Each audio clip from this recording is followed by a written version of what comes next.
त्रेता युग में और कलयुग में क्या फर्क है? त्रेता युग में कलयुग में ये फर्क है कि पहले त्रेता युग में भाई अपने भैया की चप्पलों को अपने माथे पर रखता था। बात समझ रहे हो? चप्पलों को, चरणों को अपने माथे पर रखता था। भाई में इतना प्यार था। फिर जब द्वापर आ गया तो एक दूसरे से छीनने के लिए कौरव और पांडव फिर भाई न रहे, दुश्मन हो गए। और कलयुग जब आया तो एक ही कोख से जन्मे हुए भाई समझ लो एक राक्षस और एक देवता हो गए।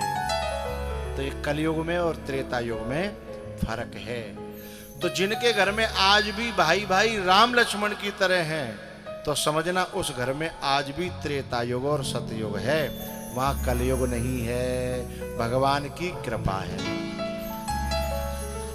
और जहाँ घर में कौरव और पांडव की तरह दह दमादम हो रही है, वहां में द्वापर युग है। और जहां में कोई काऊ को भैया ना है, कोई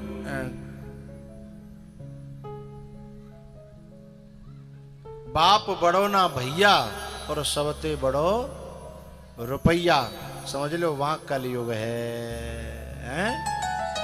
तो राम जी में और भरत, इनमें युद्ध, इनमें आपस में लड़ाई तो हो रही थी, लेकिन लेने के लिए नहीं, बोलो देने के लिए है।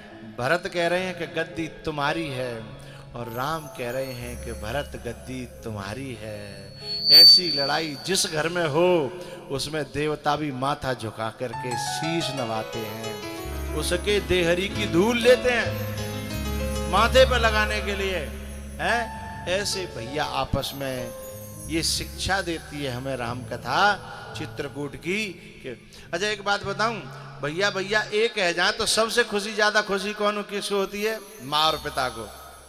और भैया लड़े तो सबसे ज्यादा दुख किनको होता है? माता पिता को। क्योंकि दोनों में कोई मरेंगे तो माता पिता ही है। दोनों में काऊ की पीठ पे पड़े, चोट तो माता पिता की आवेगी ना। तो जिस घर में भाई मिलकर के एक रहते हैं, वैसे मुझे तो पता नहीं है, पर एक सज्जन कह रहे थे, महाराज भैया तो सदा एक रहें, यदि जी कारे मूड भाई घर में नहीं आमे बाहर थे तो फिर जिन्हें कोई अलग करवे वारो नहीं है। एक आदमी कह रहे हो मोह ना पता,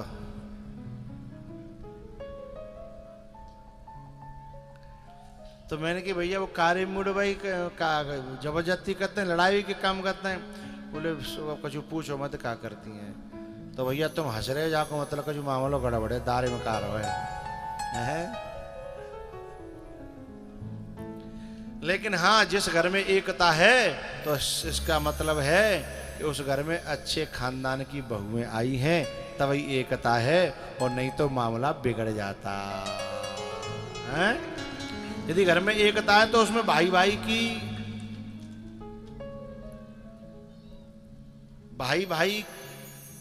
का प्यार तो होगा ही, लेकिन घरवाली आई है ना, उनका भी सहयोग होगा। उनके सहयोग के बिना एक रहना असंभव नहीं है ना। उनके बिना एक नहीं रह सकते। एक वो चली आई ना वैसे खानदान की है, वैसे की ऐसे की, समझ रहे हो? ऐसा हाँ, आई एम समथिंग है, मैं कुछ हूं है।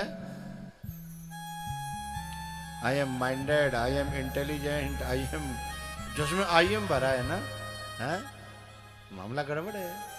वो उसकी किसी से बनती नहीं है। जो अहंकारी होती है उसकी किसी से नहीं बनती, और जिसके अंदर अहंकार नहीं है वो सबको अपना समेट करके रखती है। सबको समेट के रखती है ना, वो नारी घर की लक्ष्मी होती है। उसका पैर जहां पड़ेगा ना वहीं लक्ष्मी लोटपोट हो जाएगी, जो सबको लेकर के चलती है।